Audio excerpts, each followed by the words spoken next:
Call to order this meeting of the Osawatomie City Council on July 9th, 2026 at 6 p.m. here at Osawatomie Middle School. Madam Clerk, will you do a roll call? K.S.A. Absent. Councilman Mason. Here. Councilman Dean. Councilman Dickinson. Here. Councilman Hibis. Absent. Councilman Bratton. Here. Councilman Philippin. Here. Councilman Caldwell. Here. Councilman Hanson. Here. If you will stand for the pledge of allegiance and remain standing for invocation. Councilman Bratton, are you with us? I pledge allegiance To the flag of the United States of America and to the republic for which it stands, one nation, under God, indivisible, with liberty and justice for all.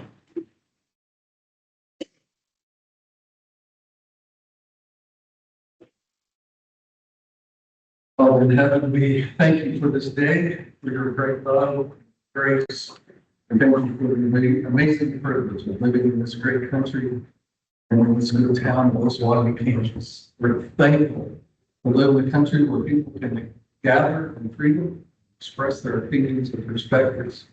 We're thankful for democracy, where we have elected leaders to lead and to make decisions for our nation and our town. Thankful for this reality that we are part of a community of neighbors, family, friends, and a community together. And we pray that you help us to live in peace and unity. We ask for your blessings on these elected leaders and those employed by the city of Osawatomie. Pray that you would bless their efforts and their families. Pray that you would provide for them wisdom and guidance as they lead in these stories. We pray that you would continue to bless Osawatomie, every individual who lives here, your spirit would be able to move and transform hearts and lives in these days. Help us to live with ability to look forward to the future with an optimism. Thank you.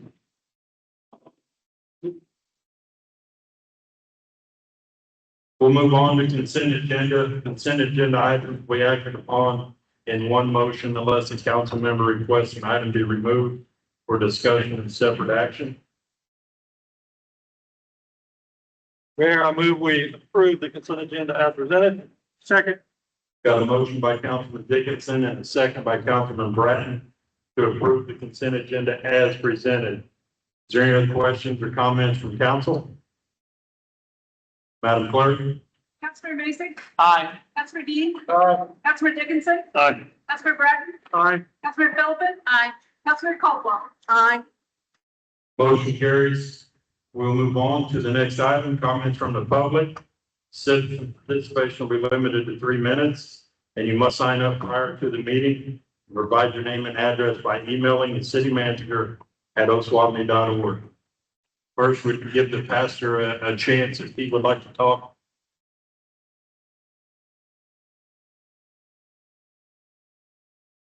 Just to have one thing we have coming up, community BDS, the last of this month.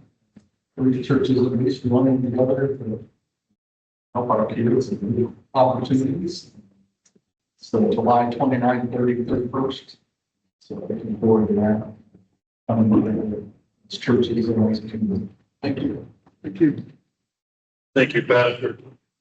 So our first speaker tonight will be Lee Brewer.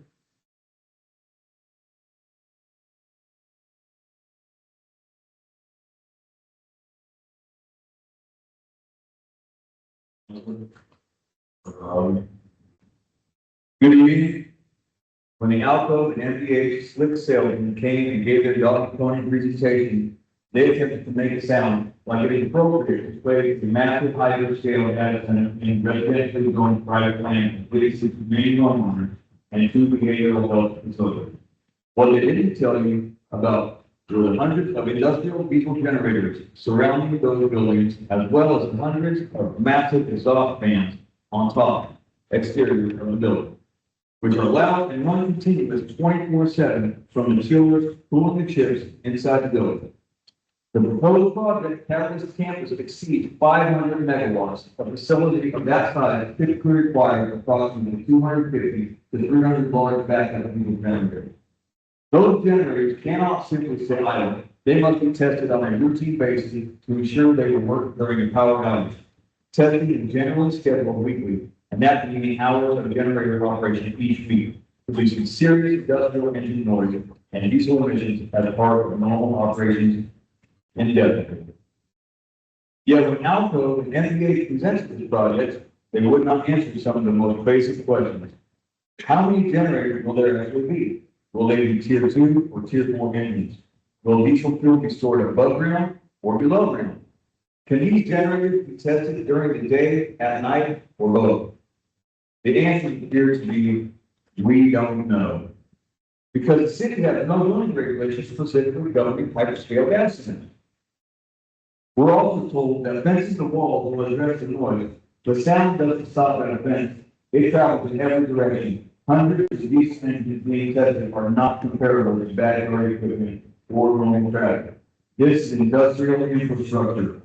It needs to be in a heavy industrial district with proper zoning regulation. These are not minor details. They affect everybody nearby, residents, families, and patients at the behavioral health facility. They are exactly the kinds of issues that should be addressed in zoning regulations before the project is approved, not left to chance afterward. This community deserves clear standards, enforceable protections, and complete answers before a project of this magnitude moves forward. Until those answers exist, approving a 500+ megawatt hyperscale data center next to homes behavioral health facility is simply the wrong decision. Thank you.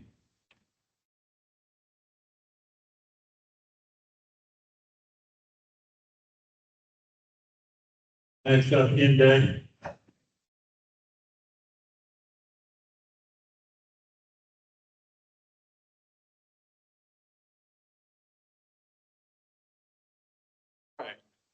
So, don't know about you guys, but did that presentation last time, did it ease any of your fears? It didn't for me. Something that wasn't brought up was, potential, they probably will be 24/7 construction. That's gonna create a lot of noise. Like I said, with it being the coolers, that's gonna be loud.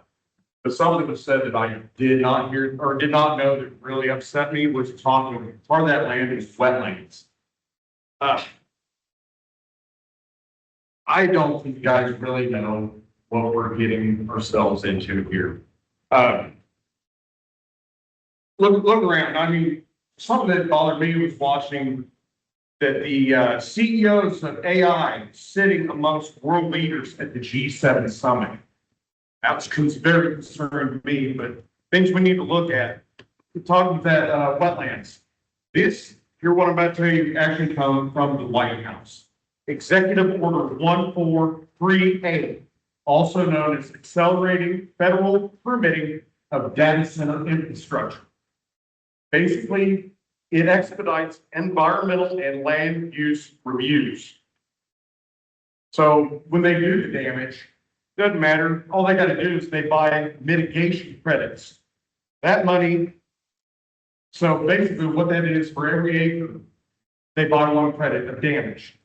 And that money goes to other places to fix their ecosystem, not right here. So when they screw up, we just pay a mitigation thing. And then you see this with other data centers and the problems that they're having. You get a slap on the hand. Oh, we get a little fine. Come on. And I do want you to do a favor for me. If you get a chance, you need to read, where is that? Winning the Race from Trump himself. America's AI Action Plan, July 2025. Read that, it'll scare you. So, let's see. Should listen to better. That's what I'm saying, but I keep repeating myself sometimes to these meetings. When you guys get them that land, you guys think you have power over them. This administration is already deeming these hyperscale data centers as critical infrastructure, and they'll do whatever it takes for them. Like Chris said that one time, you could potentially see turrets on these things. Oh, that's a fact. It could happen. But what really scares me when reading into that is that they say, making them critical infrastructure during emergencies, they will have priority over water and energy. And the rest of us are on your own. Just please look into some of these things, these executive orders in this plan. And if you want, I'll bring the info. I'd be happy to. Thank you for your time.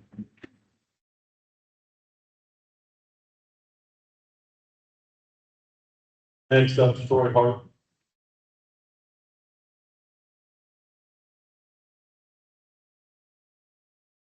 Good evening. Before OSWATB had any zoning regulations for a hyperscale data center or defined it as a permitted use, the city entered a pre-development agreement with Alco promising to collaborate on securing the necessary approvals. This created a predetermined outcome, project first, regulation second, which appears like contract zoning, by signaling official city cooperation with Alco before the public process was complete. Nothing in the comprehensive plan or the OSWATB zoning regulations define a hyperscale data center. There is no definition of a hyperscale data center in the city's code. If a usage is not defined, then it is considered prohibited.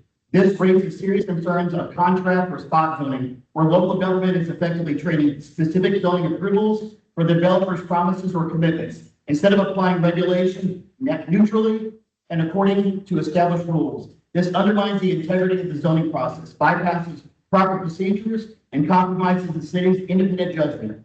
In many jurisdictions, contract zoning is considered unlawful. I have delivered 2 legal memoranda to the Attorney General's office to look into this matter. Zoning requires the regulations to come first, not the project.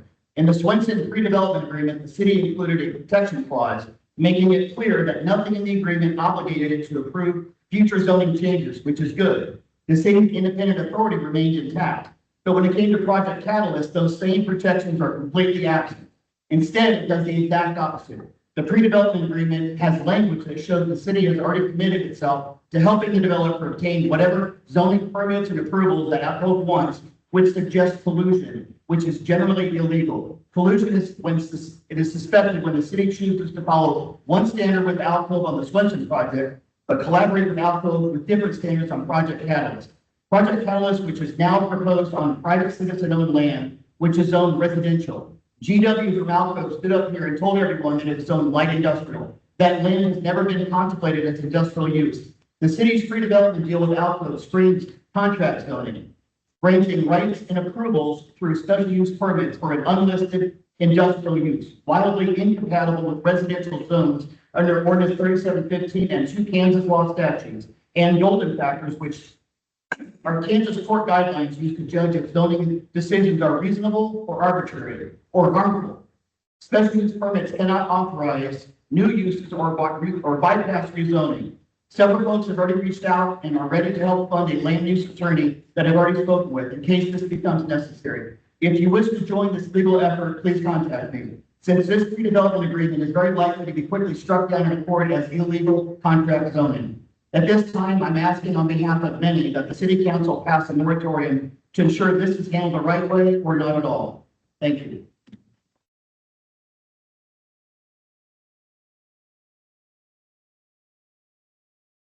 Next up is Steve Speakerman.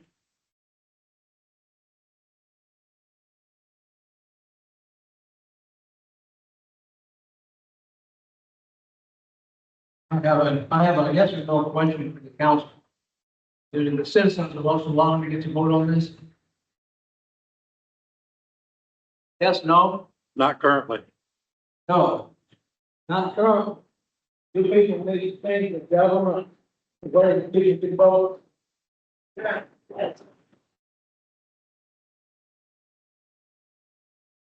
Um, 2011, Bluffdale, Utah, data center was put in on a 240-acre complex. Come to find out, it was a spy center, sweeping surveillance of all U.S. citizens, with no warrants needed, against the law and against the Constitution. If we have another ice storm around here, which is very possible, power was out and a lot of places some places for up to 2 weeks.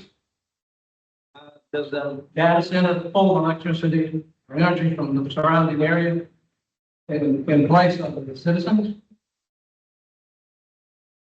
And if there's a catastrophic fire, and you can't say that no, it can't happen, what happens if there's a release of toxic chemicals? What kind of controls are there?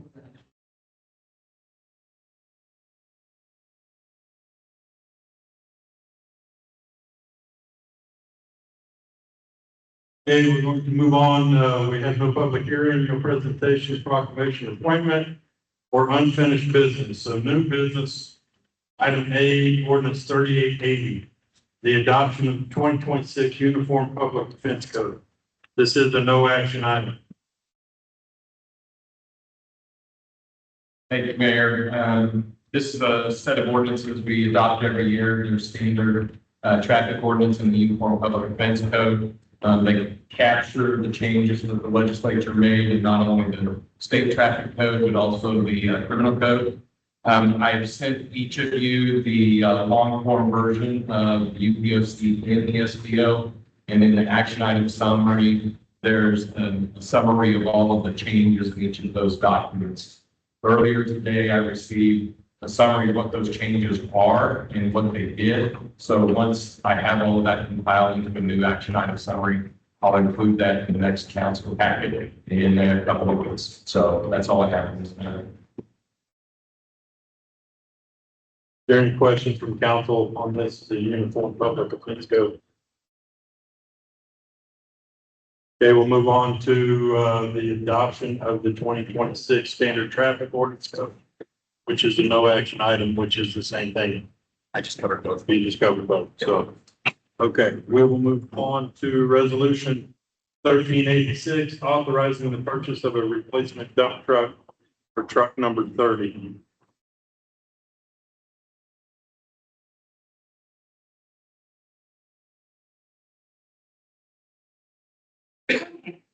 This item is a request to replace truck 30 Street Department's 2007 GMC 7500 dump truck. Most everyone here has probably seen this dump truck around for the last 2 years. It's our main plowing, snow plowing vehicle, salt spreading, and has done so for 18 consecutive winters. The crew also uses it year round, hauling rock, asphalt, and pretty much anything that you need to move around. The city originally paid just over $63,000 for the truck. Dump bed and hydraulic setup back in 2008. It has earned its keep with, like I mentioned, 18 salt seasons and have caught up with it. There's photographs in your packet that show some of the rust and degradation to the body of this vehicle. And beyond what you can see, we're also at the point where parts are getting harder to find and the risk of breakdown, especially during the snow season, is a real concern. Listed in the packet is some options that we researched, both new and used. We are asking to have enough put into this resolution to be able to fit a stainless steel dump body. Having stainless steel would reduce the road that you see that truck 30 is currently dealing with, which is what leads us to the request for $165,000 ceiling to give flexibility for staff to either go new or used and outfit the truck with a stainless steel body on a new chassis or used chassis. And then also if we needed to upgrade hydraulic system to outfit it and salt. And then I can answer any questions. The information that you put in here. Yes. That's it. Yeah. The information that you put in here is what you have researched so far. That may not be exactly what you'll end up with. Is that what I understand? So, we have some quotes, those new vehicles, there's a very long lead time on them. So ideally, we would like to continue to look at a used market, for a used chassis, a couple years old, low mileage, can be outfitted. So I used the cost of new, as well as some of the used ones we were able to find, and then there's outfits, charges, that I put it out to try and help with the price. Is the dump truck that we have now, usable for anything else? Or is it going to be, We would likely put it on triple weight or put it into auction. one more? And, the funds for this are coming out of, It'll be a split, about, we're going to be split between Fund 12, which is our street fund, that are sales tax for the previous batch, and then also the general fund. So the general.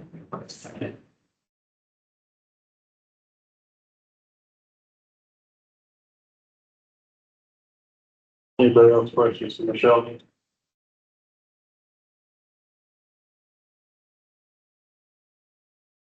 Is stainless steel the best option for a bid?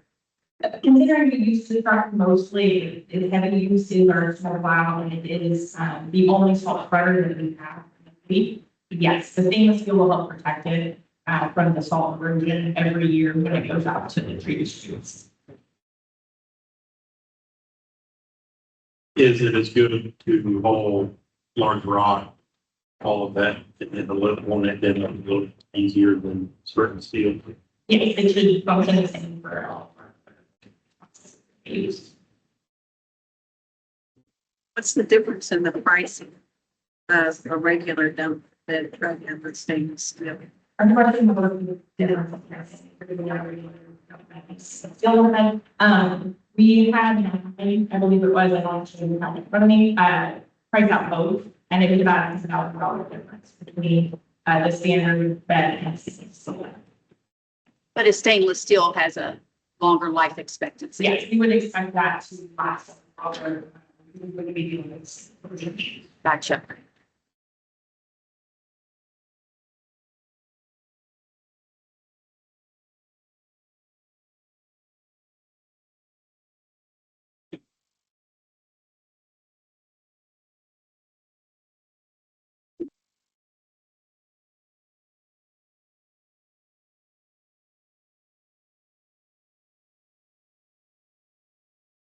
Any other questions for Michelle? Council?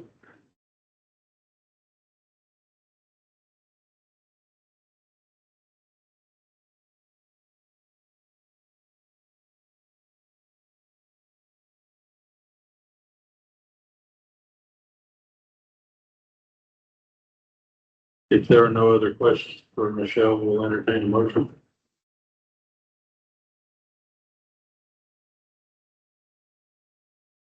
Mr. Mayor, I make a motion, we approve resolution 1385 authorization purchase replacement dump truck and street department not to exceed $65,000.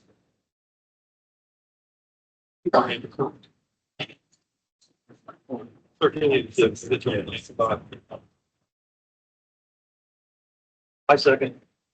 So we have a motion by Councilman Masick and a second by Councilman Dickinson to approve resolution 1386, authorizing the purchase of replacement dump truck for number 30, not to exceed 165,000. Any other questions or comments from council? Madam Clerk? Mason, Aye. Councilor Dean, Aye. Councilor Dickinson, Aye. Councilor Bratton, Aye. Councilor Philippin, Aye. Councilor Caldwell. Aye. Motion carries. We'll move on. We have a executive session. Mr. Mayor, I move that the city council recess and close executive session for the purpose of privileged attorney-client consultation with the city attorney pursuant to the exception of K.S.A. 75-4319B2. Closed meeting will allow 12 minutes and will resume here in the middle school gym at 6:36 p.m. Also attending will be the city attorney, city manager, Brett Glendenning, deputy city manager, and city clerk.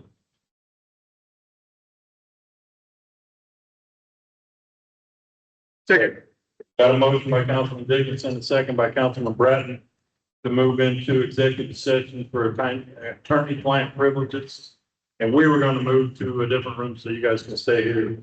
and we will resume the meeting back at 6:27. 6:37. Councilmember Mason. Aye. Councilmember Dean. Aye. Councilmember Dickinson. Aye. Councilmember Bratton. Aye. Councilmember Philippin. Aye. Councilmember Caldwell. Aye. Motion carries.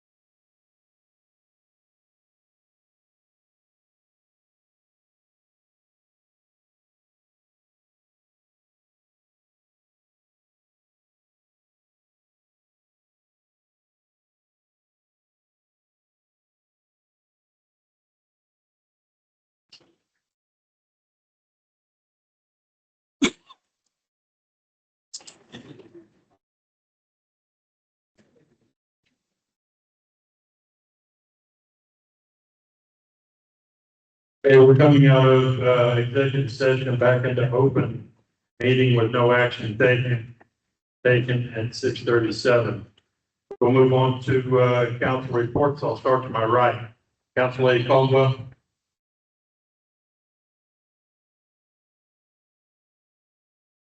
I think the line on the lakes event went very, very well. Thank you, Dan, for all the work you put in, and thank Crystal for us, because I know that it wouldn't have gone as well as it did if it wasn't for her. That's about enough. I have none. I have nothing.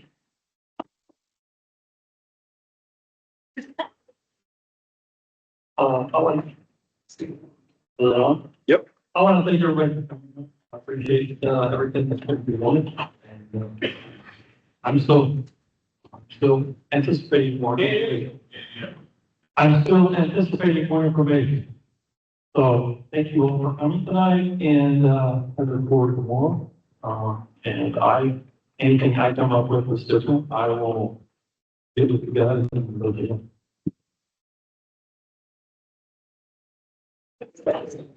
I want to thank everybody who helped with the lights on the lake with the city and everyone who came out to it. It was a really good event this year. That's about really all I have. I'm surprised Kathy didn't brag on our lead singer, but it was really nice event. So thank you, everybody.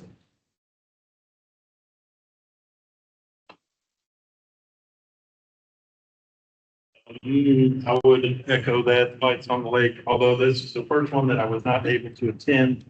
I've heard nothing but good things, from people that the event was, well ran and went good. So thank you, Dan, and all the team that put that on.